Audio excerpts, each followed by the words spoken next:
નમસ્કાર મિત્રો, સ્વાગત છે તમારો મારી યુટ્યુબ ચેનલ ઓનલી શ્યુની અંદર। મિત્રો આ છેલ્લી 6 કલાકનો મેપ તમે જોઈ રહ્યા છે। છેલ્લી 6 કલાક દરમિયાન ગુજરાતની અંદર ખાસ કરીને રીતસરની અંદર મેઘાએ ધડબડાટી બોલાવી દીધી છે, જેની અંદર ખાસ કરીને કચ્છના નખત્રાણા સહિત માંડવી ભુજ તાલુકાની અંદર તમે જોઈ શકો છો ખાસ કરીને ખૂબ જ ભારે કરા સાથે વરસાદ પડ્યો છે। કચ્છની અંદર સતત બીજા દિવસે મિત્રો ભારે વરસાદને કારણે લોકો છે પરેશાન થયા છે, ખેડૂતો મોટી મુશ્કેલીમાં મુકાયા છે।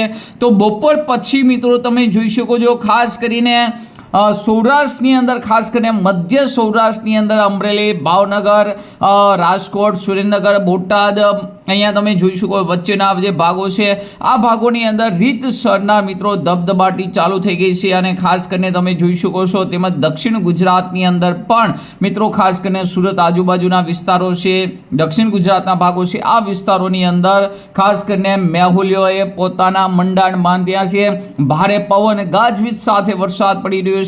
અત્યાર સુધીમાં 14 લોકોના મોત પણ આને કારણે નીપજ્યા છે અને જેને કારણે લોકો હાલ મુશ્કેલીની અંદર મુકાઈ રહ્યા છે। આગામી સમયની અંદર જોવા જઈએ તો હજુ પણ 72 કલાક ભારે વરસાદની આગાહી છે। અહીંયા તમે જોઈ શકો છો મેહુલીઓ કઈ રીતે મિત્રો મંડાણ માંડી રહ્યો છે। ખાસ કરીને અષાઢી માહોલ જેવો હાલ થયો છે, ભારે કડાકા ભડાકા સાથે વરસાદ વધી રહ્યો છે। ત્યારે આજના વિડીયોમાં જોશું આજે રાત્રે અને આવતીકાલે અને હજી 72 કલાક કયા કયા વિસ્તારની અંદર સૌથી મોટું એલર્ટ છે તેને લઈને આજના વિડીયોમાં આપણે વાત કરવાના છીએ। તો આ વિડીયોને અંત સુધી જોજો, તેમજ અમારી યુટ્યુબ ચેનલ ઓનલી શ્યુ પર આપ નવા હો તો ચેનલને સબસ્ક્રાઇબ કરી દેજો, તેમજ મિત્રો આ વિડીયોને લાઈક કરી દેજો।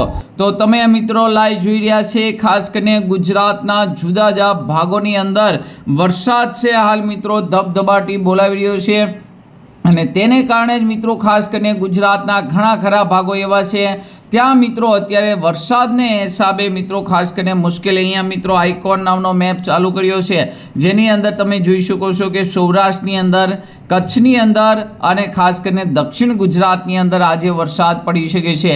ક્યાં ક્યાં વરસાદની આગાહી છે તો અહીંયા તમે જોઈ શકો છો। ખાસ કરીને અહીંયા મિત્રો આપણે મેપ દ્વારા જાણીએ તો તમને વધારે ખ્યાલ આવશે। અમરેલી, ગોંડલ, જસદણ, બોટાદ, ભાવનગર, અલંગ છે, જુનાગઢ છે, રાજકોટ, ચોટીલા આ જે ભાગો છે આ વિસ્તારોની અંદર વધારે વરસાદની આગાહી છે।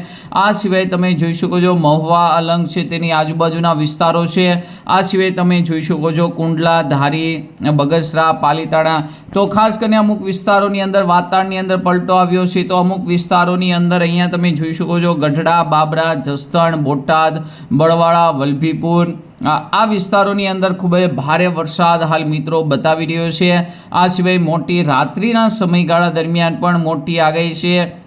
આ સિવાય કચ્છની અંદર વરસાદનો રાઉન્ડ છે એ મિત્રો આવી ગયો છે। રાત્રિના સમયે જોવા જઈએ તો ત્યાં મિત્રો ઓછી શક્યતા છે, પરંતુ રાત્રિના સમયે મિત્રો આપણે જોવા જઈએ તો રાપરના જે ભાગો અમુક બાકી રહી ગયા છે તો આ ભાગોની અંદર રાત્રે કડાકા ભડાકા સાથે વરસાદ જોવા મળી શકે છે। આ સિવાય દક્ષિણ ગુજરાતની અંદર પણ વરસાદ છે જોવા મળી શકે છે। આ સિવાય અમદાવાદના આજુબાજુના ભાગો છે, મહેસાણા છે, અમદાવાદ છે, દાહોદ છે, વડોદરા છે, તો આ ભાગોની અંદર ખાસ કરીને રાત્રિના સમયે કડાકા અને ભડાકા સાથે વરસાદ જોવા મળી શકે છે। ધોળકા, નડિયાદ, કપડવંત, વિરમગામ છે, મહેસાણા છે, હિંમતનગર છે, તો આ વિસ્તારોની અંદર લુણાવાડા, ગોધરા છે, દાહોદ છે, તો રાત્રિના 10 વાગ્યાની આસપાસ મિત્રો આ વિસ્તારમાં વરસાદ છે ખાબકી શકે છે। આ સિવાય મિત્રો આવતીકાલની વાત કરીએ તો ગઈકાલે આપણે વાત કરી હતી તેવી રીતે સવારમાં વરસાદ જોવા નહીં મળે, પરંતુ બપોર પછી મિત્રો સૌરાષ્ટ્રનો ફરી એક વખત નંબર લાગશે। સૌરાષ્ટ્રની અંદર ફરી એક વખત કડાકા ભડાકા સાથે મિત્રો ગઈકાલ કરતાં પણ વધારે આગાહી સાથે 7 તારીખે વરસાદ છે વધુ જોવા મળી શકે છે, જેમાં જુનાગઢ, રાજકોટ, મોરબી, જામનગર, પોરબંદરના દરિયા કિનારાના ભાગો બાદ કરતા સિવાય અમરેલી, બગસરા, બોટાદ, ભાવનગર, સિંહોર, વલભીપુર, બળવાળા તો આ વિસ્તારોની અંદર ભારે વરસાદની આગાહી છે। સાથે સાથે મિત્રો કચ્છની અંદર પણ સતત ત્રીજા દિવસે વરસાદ। આ સિવાય ઉત્તર ગુજરાતની અંદર, મધ્ય ગુજરાતની અંદર પણ વરસાદ છે જોવા મળવાનો છે, એટલે કે ખૂબ જ ભારે વરસાદની આગાહી છે। અને બપોર પછી તમે જોઈ શકો છો લગભગ સમગ્ર ગુજરાતની અંદર ખૂબ જ સારા વરસાદની આગાહી રહેલી છે। તો ખાસ કરીને પવનની ઝડપ પણ ખૂબ જ ભારે રહેવાની છે। હાલ મિત્રો જોવા જઈએ તો પવનની ઝડપ છે એ આંચકાવાળી છે। જ્યારે જ્યારે વરસાદ આવશે ત્યારે મિત્રો પવનની ઝડપ છે મિત્રો ખાસ કરીને અલગ અલગ દિશા જોવા મળશે. એટલે કે હાલ મિત્રો ઓથની અંદર બફારો થાય, પરંતુ ખાસ કરીને જ્યારે વરસાદ આવે ત્યારે વરસાદની સાથે પવનની ઝડપ પણ છે એ 60 થી 70 કિલોમીટર પ્રતિ કલાકની ઝડપ છે જોવા મળી શકે. એટલે કે સવારમાં એકદમ નોર્મલ હોય, પરંતુ બપોર પછી આ ઝડપ છે એ વધી જશે, અને જેને કારણે તોફાન સાથે અહીંયા તમે જોઈ શકો છો વાવાઝોડા સાથે કચ્છની અંદર વધારે પવન ફૂંકાઈ શકે છે. જ્યાં જ્યાં વધારે પવન હશે ત્યાં મિત્રો વરસાદનું પ્રમાણ પણ વધારે રહેવાનું છે. આમ ખાસ કરીને જોવા જઈએ તો 6 અને 7 તારીખે અને 8 તારીખ સુધી વરસાદને લઈને મોટી આગાહી હવામાન વિભાગ દ્વારા કરવામાં આવી છે. ગુજરાત હવામાન વિભાગની માહિતી જોઈએ તો તમને વધુ ખ્યાલ આવશે. આ પહેલાં જ હવામાન વિભાગે અહીંયા તમે જોઈ શકો છો 6 તારીખનો મેપ સમગ્ર ગુજરાતની અંદર ખાસ કરીને મોટા ભાગના વિસ્તારોની અંદર વરસાદને લઈને આગાહી હતી, અને આ સિવાય 7 તારીખનો મેપ પણ જોઈ શકો છો, જેની અંદર હવામાન વિભાગે પણ સમગ્ર ગુજરાતની અંદર ખાસ કરીને મોટા ભાગના વિસ્તારમાં વરસાદને લઈને આગાહીને પહેલેથી જ એલર્ટ આપી દીધું છે. 8 તારીખ સુધી સતત મિત્રો આ એલર્ટ ચાલુ રહેવાનું છે. અહીંયા તમે જોઈ શકો છો 9 તારીખનો મેપ. 9 તારીખથી મિત્રો વરસાદનું પ્રમાણ ઘટી જશે, પરંતુ સાવ નહીં ઘટે. 9 તારીખે ઘણા સ્થળોએ વરસાદની છે. 10 તારીખે મિત્રો આ ઘટી અને ખાસ કરીને ઘણા સ્થળોની આજુબાજુ એટલે કે 50% જેવા 30 થી લઈને 50% જેવા વિસ્તારોમાં વરસાદ પડશે, અને 11 તારીખે સંપૂર્ણ મિત્રો ઘટી અને ખાસ કરીને 25% જેવા એટલે કે ક્યાંક ક્યાંક મિત્રો વરસાદી ઝાપટું છે જોવા મળી શકે છે. પરંતુ વાત હતી મિત્રો 6 તારીખે એલર્ટની. અહીં તમે જોઈ શકો છો સૌરાષ્ટ્રની અંદર મોરબી, સુરેન્દ્રનગર, રાજકોટ, આ સિવાય ઉત્તરના ભાગો, અને આ સિવાય તમે જોઈ શકો છો મધ્ય ગુજરાતના ભાગો. તો સમગ્ર ગુજરાતની અંદર મિત્રો ખાસ કરીને 6 તારીખે એલર્ટ છે.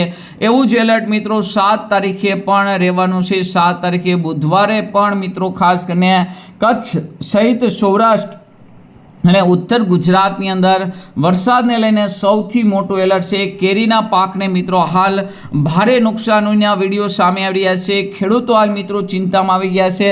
રડવા જેવો મિત્રો ચહેરો છે ખેડૂતોનો જોવા મળી રહ્યા છે, પરંતુ કુદરત સામે તમામ લોકો લાચાર છે. તો હજુ પણ મિત્રો ખાસ કરીને આગાહી રહેલી છે, તો ખેડૂતોએ હજુ પણ સાવચેતી રાખવી.